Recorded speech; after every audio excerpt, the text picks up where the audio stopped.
دیا ہے۔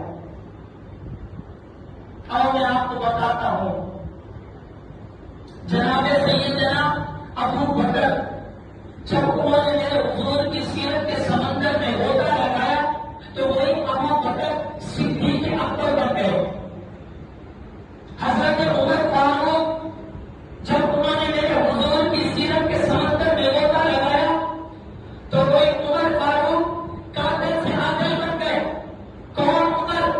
جو میرے حضور کو قتل کرنے کے بعد سے گھر سے نکلے، لیکن اللہ نے ان کے دل میں ڈال دیا اور انہوں نے دین اسلام کو قبول کر لیا۔